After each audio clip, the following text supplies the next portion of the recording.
साथियों नमस्कार, मेरा नाम है सुरेंद्र कुमार और आप देख रहे हैं आओ बात करें।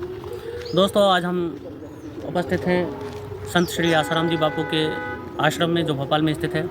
आइए आपको अंदर से दर्शन करवाते हैं। तो साथ ही साथ आपको ये बताते चलें कि संत श्री आसाराम जी बापू का ये जो आश्रम है, ये वर्ष 1990 के समय में यहाँ पे उन्होंने इसका शुभारंभ किया था और तभी से लेकर आज तक भी अनवरत रूप से यहाँ पे आश्रम में सेवा कार्य किए जाते हैं। देखिए कितने बढ़िया बढ़िया जीवन को बदल देने वाले वाक्य यहाँ पे हर जगह पर आपको देखने को मिल रहे हैं। यहाँ पे दोस्तों सामने गौशाला है, जहाँ पे गौ माता की सेवा की जाती है। यहाँ पे जितने भी साधक हैं सारे के सारे संत श्री आसाराम जी बापू से दीक्षाधारी हैं और निस्वार्थ भाव से बिना किसी मानधन के, बिना किसी वेतन के यहाँ पे सेवा का कार्य करते हैं। इस तरह से ये देखिए हर जगह पे आपको इस तरह से सुबह के यहाँ पे लिखे हुए दिख जाएंगे। वातावरण इतना शांत और इतना मधुर है कि मन अपने आप ही ईश्वर की ओर सम्मुख हो जाता है। संत ज्ञानेश्वर जी महाराज के कहे हुए वचन भी यहाँ पे आप देख सकते हैं। गुरु सेवा संपूर्ण भाग्य की गति है, क्योंकि यह शोकग्रस्त जीवन को ब्रह्म स्वरूप बनाती है। आइए साथियों, ये गौशाला के दर्शन कीजिए। गौशाला की गायें हैं, एक्चुअली गौशाला पीछे है और गौशाला की जो गाय हैं वो सारी की सारी दिन में यहाँ पे रहती है, ताकि लोग दर्शन करें, उनको चारा खिलाएं और उसके साथ साथ में सेवा करें। और फिर बाद में शाम को जब दिन ढल जाता है तो गौशाला में इनको वापस ले जाया जाता है। आइए आगे चलते हैं। आप जा रहा था। तो दोस्तों, संत श्री आसाराम जी बापू वर्तमान समय के ब्रह्मवेत्ता संतों में सबसे अधिक अग्रगण्य हैं, सबसे अधिक यशस्वी, सबसे अधिक तपस्वी और सबसे अधिक सिद्ध पुरुष, सिद्ध महापुरुष हैं। उनके आज भी 7 करोड़ से अधिक साधक हैं और पूरे विश्व में 400 से अधिक आश्रम आज भी अनवरत रूप से उनके चले आ रहे हैं, और जिन पर सभी साधक जो समर्पित होते हैं वे बिना किसी वेतन के, बिना किसी मानधन के अनवरत सेवा करते हैं, बिना किसी स्वार्थ के। आप जैसा कि आप देख पा रहे हैं, ये उनका सत्संग हॉल है। यहाँ पे वे व्यासपीठ पे विद्यमान होकर सत्संग सुनाते हैं और सभी दर्शक, सभी साधक, सभी भक्तगण उनकी मधुर वाणी में सत्संग का श्रवण करके अपने जीवन को धन्य करते हैं। साथियों, इसी के साथ साथ मैं आपको बताना चाहता हूँ, संत श्री आसाराम जी बापू के आश्रम में इस तरह के बहुत सारे सुबह के आपको एंट्रेंस से लेकर और लास्ट तक हर जगह पर देखने को मिलते हैं, जिनको पढ़कर अपने आप ही मन में पवित्रता का संचार हो जाता है और अपने आप ही मन ईश्वर की ओर अग्रसर हो जाता है। आइए आगे आपको दर्शन करवाते हैं।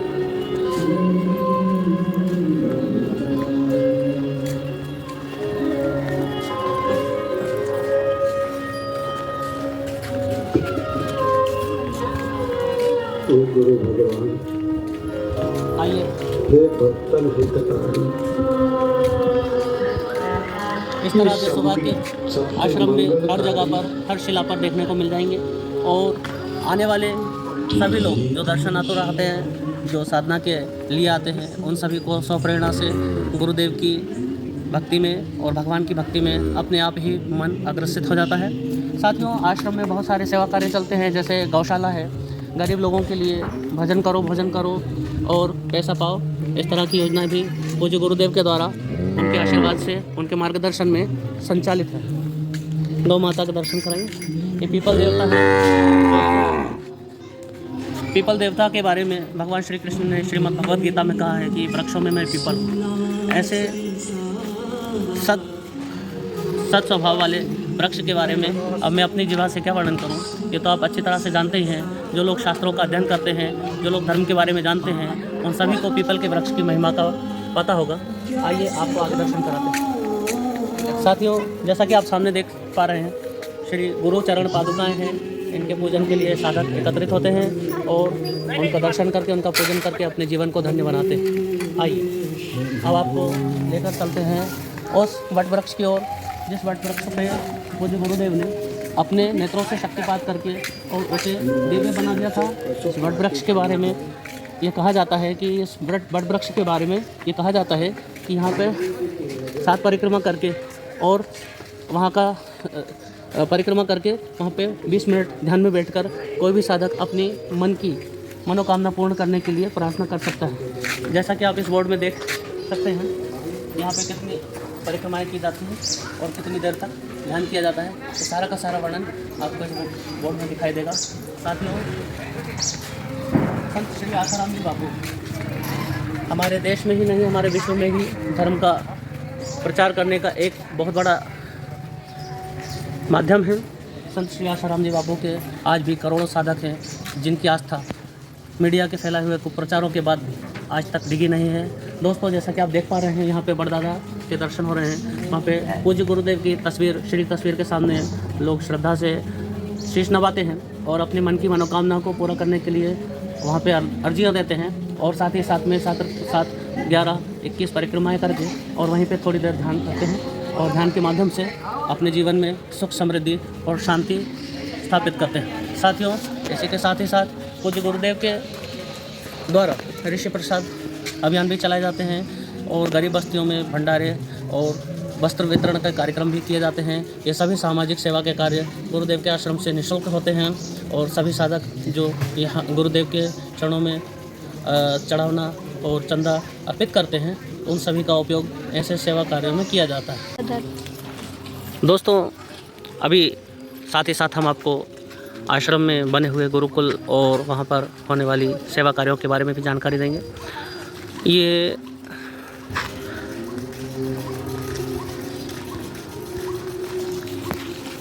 जैसा कि आप देख पा रहे हैं, ये गुरुकुल का मुख्य द्वार है। संत श्री आसाराम जी बापू ने अपने अधिकतर आश्रमों में CBSE पैटर्न के स्कूल खोल के रखे हुए हैं, जिन्हें संत श्री आसाराम जी बापू गुरुकुल के नाम से लोग जानते हैं। बहुत सारे बच्चे वहाँ पर शिक्षा प्राप्त करते हैं और यहाँ से बड़दादा के पास से ही ये जो गेट है, इसी के रास्ते से हम बापूजी के गुरुकुल में प्रवेश करेंगे। साथियों, इतना मनोरम और इतना सुंदर दृश्य जो वर्तमान समय में आज किसी और स्थान पर देखने को मिलता नहीं है। ऐसे सुंदर और मनोरम दृश्य केवल और केवल संत के आश्रम में, संत की कुटिया में, संत के सानिध्य में ही देखने को मिल सकते हैं। साथियों, ये वीडियो मैं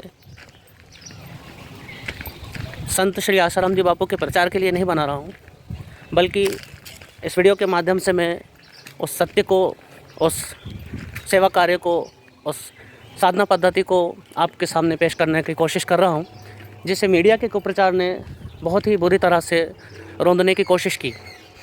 मीडिया के कुप्रचार ने उनके नाम को, उनके यश को, उनकी साधना पद्धति को बुरी तरह से दुष्प्रचार करके और प्रभावित करने की कोशिश की है। साथियों, अब हम आ चुके हैं संत श्री आसाराम जी बापू के आश्रम में, जो गुरुकुल है उसके द्वार पर। ये सामने जो आप देख रहे हैं, ये संत श्री आसाराम जी आश्रम में संत श्री आसाराम जी बापू गुरुकुल है। यहाँ पे बहुत सारे बच्चे अध्ययनरत हैं। मैंने भी अपनी बिटिया का एडमिशन यहीं पे करवाया है, क्योंकि यहाँ पे आधुनिक शिक्षा के साथ साथ उच्च संस्कार और अच्छी आध्यात्मिक और अलौकिक विद्याएं भी दी जाती हैं। दोस्तों, यहाँ पे आध्यात्मिक, दैविक, भौतिक और यौगिक शिक्षाओं के साथ साथ अच्छे संस्कार भी दिए जाते हैं। हम यहाँ पे मुख्य द्वार पर खड़े हुए हैं और यहाँ पे तैनात सुरक्षाकर्मी हमारे सामने हैं। हम इनसे कुछ बातें करेंगे। आपका नाम बताइए। मेरा नाम है सचिन वंशकार। सचिन वंशकार जी, आपको यहाँ पे कितना समय हो गया है? अभी मेरे को 15 दिन हो चुके हैं। पहले मैं उधर करता था सारा उम्स में। अच्छा जी। तो और जगह पे आपने जो काम किया है और यहाँ पर जो आप काम कर रहे हैं, उसमें कुछ अंतर आपको महसूस है ना? किस यहाँ तरह? पे बहुत अच्छा है, बहुत सुख शांति है यहाँ पे, बहुत है ना, कुछ झंझट नहीं रहती है यहाँ पे, इतना कोई ज़्यादा काम नहीं रहता है। बहुत अच्छा, और ज्ञान भी मिलता है हर चीज़ का। अच्छा जी। हाँ। तो आध्यात्मिक क्षेत्र में और जिस तरह से मन की शांति के क्षेत्र में आपको यहाँ पे कोई ऐसा अनुभव हुआ हो जो आपको किसी और जगह पर अभी तक नहीं हुआ हो अपनी पूरे जीवन, अभी तक के जीवन में? नहीं, यहाँ पे बहुत अच्छा है। मतलब यहाँ पे बहुत अच्छी सुख शांति मिलती है यहाँ पर। अच्छा जी। पहले बहुत दुखी रहता था। मतलब यहाँ पे कोई भी टेंशन नहीं रहती है जी, और बहुत अच्छे से।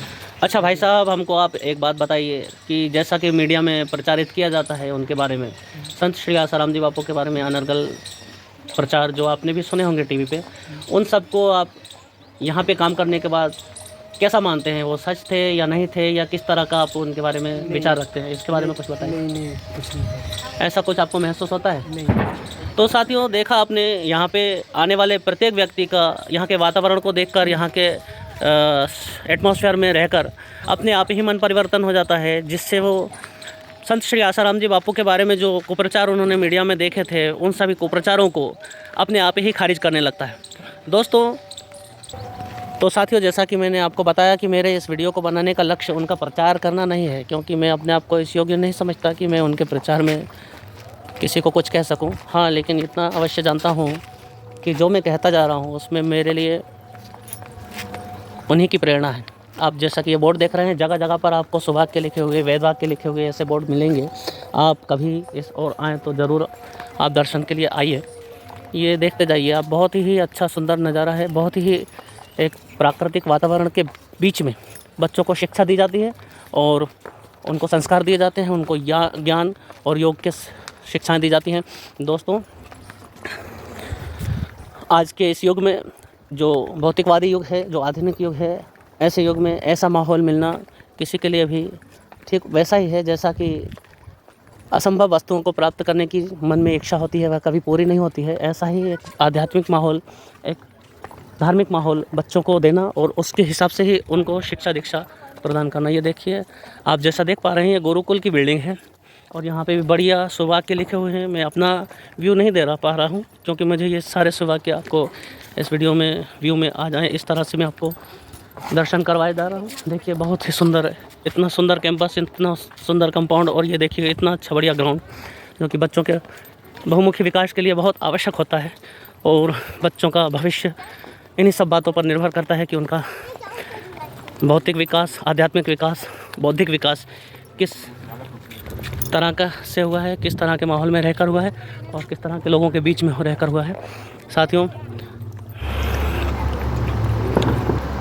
प्राचीन काल में हमारे देश में शिक्षा की जो व्यवस्था थी वो गुरुकुलों पे ही आधारित थी।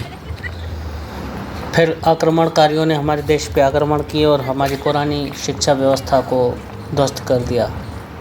उसके बाद ही उसी घटनाक्रम में दौर आया कि मैकाले ने अपनी शिक्षा पद्धति को भारत पर थोप दिया, जिससे कि हमारे भारत देश में भी कॉन्वेंट शिक्षा पद्धति लागू हो गई।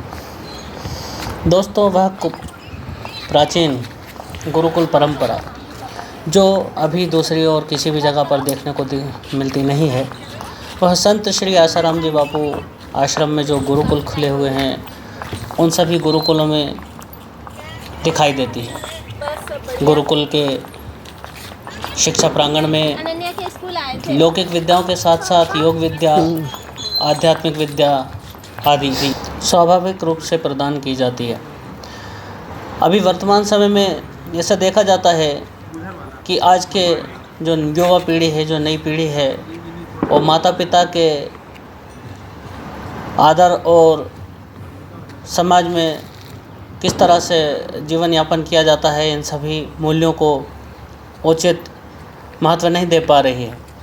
ऐसे में हमारे समाज की ज़रूरत बन जाती है कि हम एक ऐसे शिक्षा प्रणाली को व्यवस्थित करें जिससे हम अपनी संस्कृति के गौरव को फिर से स्थापित कर सकें। हमारे देश की जो प्राचीन सनातन संस्कृति है, जो विश्व की एक धरोहर है, उसे आने वाले भविष्य में अच्छी तरह से स्थापित करके और फिर से अपने देश को, अपनी संस्कृति को विश्व गुरु का दर्जा प्राप्त कर पाएँ। ऐसा हम सभी को मिलकर प्रयास करना होगा और देखना होगा कि हमारा समाज किस दिशा में जा रहा है, हम बन रहे हैं या बिगड़ रहे हैं। साथियों, संत श्री आसाराम जी बापू आश्रम में जो गुरुकुल खुले हुए हैं, उनमें सनातनी शिक्षा के साथ साथ और यौगिक शिक्षाओं के साथ साथ आज की वर्तमान की शिक्षाएं भी बखूबी दी जाती हैं। आधुनिक शिक्षा प्रणाली में भी यहाँ के बच्चे बहुत अच्छा प्रदर्शन करते हैं। साथियों, संत श्री आसाराम जी बापू गुरुकुल और स्कूल और आश्रम में ऐसा जो मीडिया में दिन रात दिखा कर को प्रचारित किया गया, ऐसा कोई भी एक भी कृत देखने को कहीं नहीं मिलता है, बल्कि यहाँ जितने भी साधक हैं ये सारे के सारे समर्पित साधक हैं। समर्पित साधक का अर्थ होता है जो बिना किसी मानधन के काम करने के लिए, सेवा करने के लिए स्वेच्छा से आता है। दोस्तों, गुरु आश्रम में, गुरु चरणों में सेवा का फल क्या होता है, यह तो कोई गुरु सेवक ही जान सकता है। संत तुलसीदास जी ने संत की महिमा को बखान करते हुए कहा, एक घड़ी आधी में पुनियाद, तुलसी संगत साधु की हरे कोटि अपराध। गुरु की महिमा का बखान करते हुए संत कबीरदास जी ने भी कहा, तीरथ जाए एक फल, संत मिले फल चार, सद्गुरु मिले अनंत फल, कहत कबीर विचार। तो साथियों, इसी के साथ मैं विदा चाहता हूँ। कमेंट करके बताइए कि आपको ये वीडियो कैसा लगा और हमें आगे के लिए प्रेरणा देते रहिए। जय हिंद, जय श्री राम।